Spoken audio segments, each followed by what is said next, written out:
오늘 하나님의 말씀은 창세기 47장 29절로 31절입니다. 제가 읽습니다.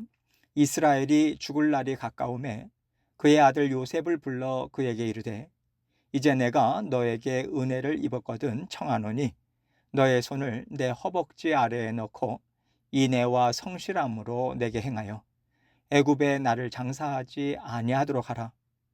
내가 조상들과 함께 눕거든 너는 나를 애굽에서 메어다가 조상의 묘지에 장사하라. 요셉이 이르되 내가 아버지의 말씀대로 행하리이다. 야곱이 또 이르되 내게 맹세하라 하매 그가 맹세하니 이스라엘이 침상머리에서 하나님께 경배하니라. 아멘. 하나님께서 오랜 시간 야곱과 동행하셨습니다. 그런데 야곱은요, 하나님보다 항상 앞서서 걸어가곤 했어요. 하나님께서 야곱에게 장자권을 이미 주셨지만 야곱은 그것을 알지 못하고 하나님의 뒤를 쫓지를 못했잖아요. 자신이 원하는 것을 하나님이 형 에서에게 주었다고 생각하고 야곱은요, 자기 힘으로 장자권을 얻기 위해서 해서는 안 되는 일까지 하면서 하나님보다 앞서 걸었습니다.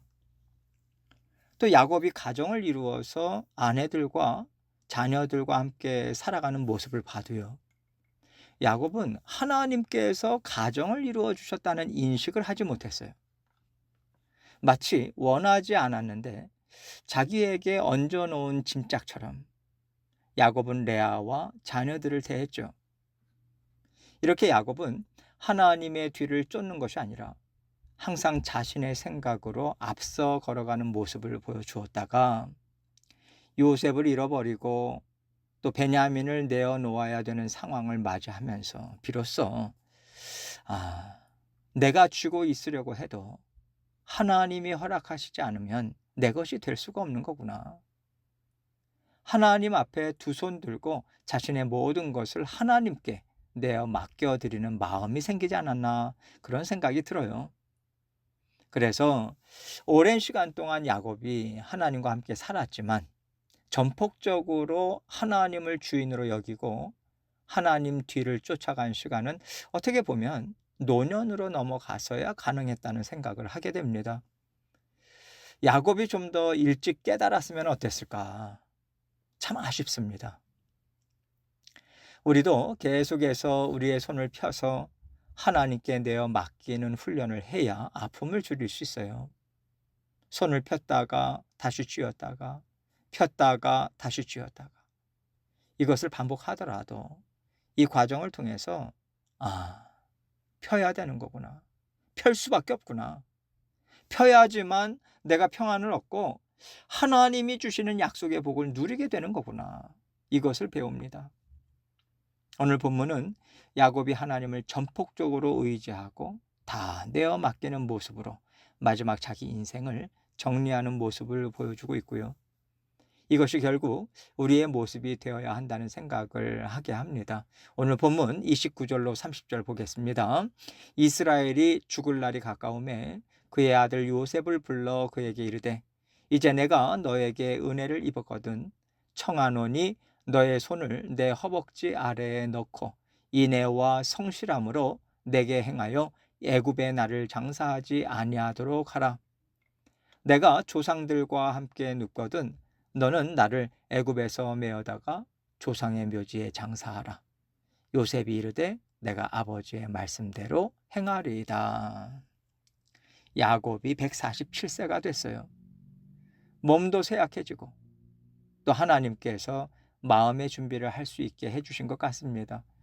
요셉에게 자신이 죽은 후에 매장할 장소를 부탁하고 있어요.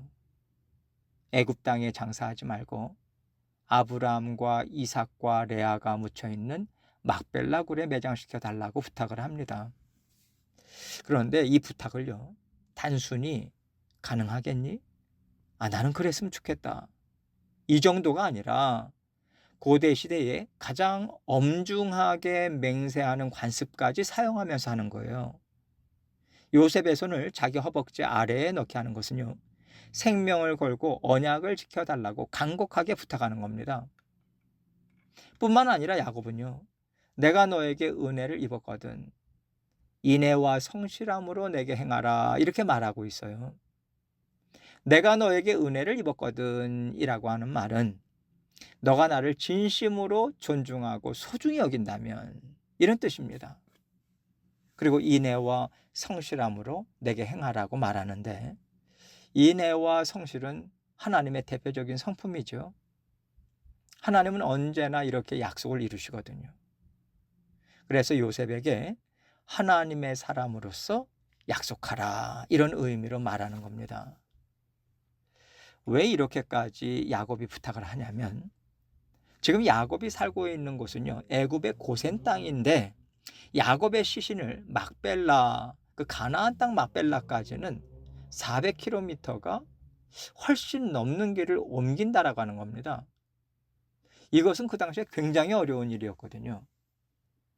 건강한 성인이 짐 없이 걷는다고 해도 15일 정도 걸리는 길인데, 이것은요, 총리 아버지의 장례 행렬입니다.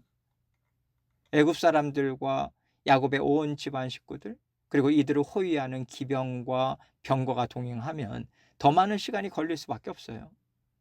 거기다가 뜨거운 사막, 광야지대를 거쳐야 하기 때문에 뜨거운 낮 시간은 또 피해서 이동을 해야 되고요.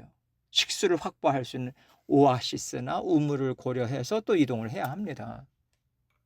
특히 병거와 기병들이 국경을 넘는 것은요, 외교적으로도 민감한 일이었기 때문에 이동하는 나라들에도 알려서 외교적인 문제가 생기지 않도록 잘 처리를 해야만 돼요.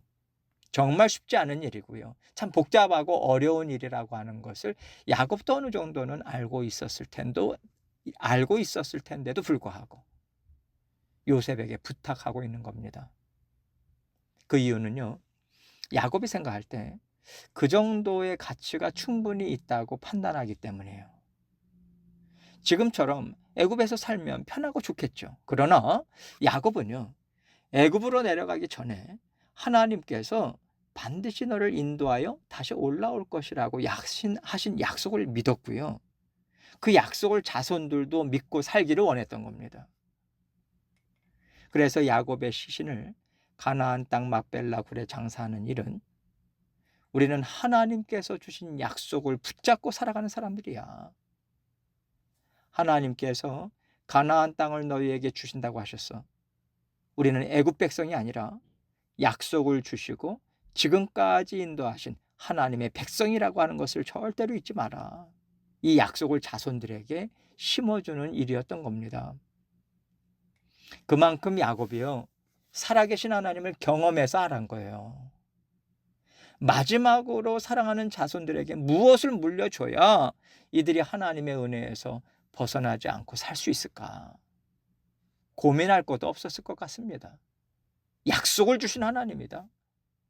하나님만 자손들에게 알려주고 의지하게 할 수 있다면 이들은 영원토록 하나님과 함께 기뻐하면서 살 수 있어.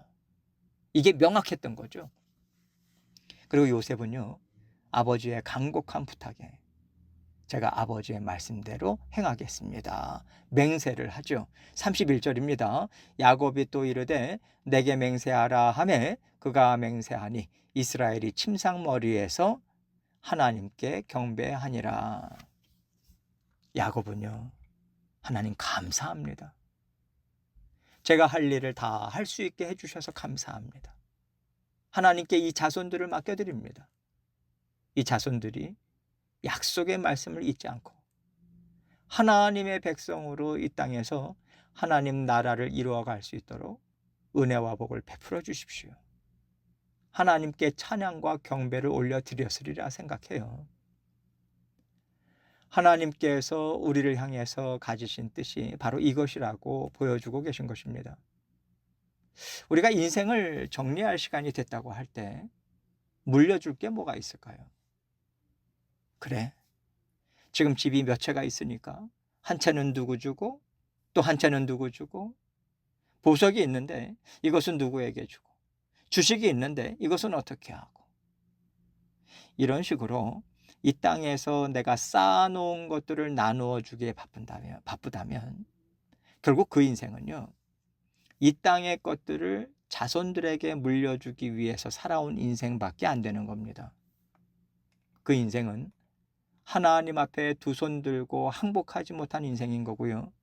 끝까지 내 힘으로 살고 내 손에 쥐고 있는 것으로 살았다는 것을 증명하는 거예요. 참 부끄러운 인생이죠. 하나님의 크신 사랑 앞에서도 녹아들지 않았다. 승복하지 않았다는 거고요. 보통 고집이 아니고 보통 육신의 욕망에 찌든 것이 아니라는 생각이 들어요. 내가 어떻게 살아왔는지 매 순간마다 그 모습이 나타나겠지만 이 인생을 마지막으로 정리한다고 할 때, 하나님께서 나를 부르실 때가 됐다고 할 때, 나는 내 자손들에게 가장 물려주고 싶은 것이 무엇일까? 한번 생각해 보셔야 될 것 같아요. 돈도 아니다. 명예도 아니다. 오직 하나님 한 분이다. 이 생각이 든다면 정말 감사한 일이고, 그렇지 않고 하나님이야 당연히 물려줘야지. 그런데 그거 갖고 되겠어? 이것도 주고 저것도 줘야 세상을 살아갈 수 있지라고 한다면 전폭적으로 하나님만 믿고 의지하고 살지 못하고 있다는 결론을 얻으시기 바랍니다. 세상 사는 것이 만만치 않다는 것으로 우리의 믿음을 보지 마시고 하나님께서 만드신 믿음의 사람들을 통해서 믿음을 생각하시고요. 다시 한번 하나님과 지나온 시간들을 되돌아보시기 바랍니다. 그래서 오늘 말씀을 통해서 또 하나님께서 우리에게 들려주시는, 또 마음을 두드리시는 그러한 생각으로 혹시 내가 하나님께서 기뻐하시는 자리, 원하시는 자리에서 벗어나지는 않았나, 이것을 생각하시고 또 교정하는 시간을 가지시는 저와 여러분이 되시기를 주님의 이름으로 축원합니다.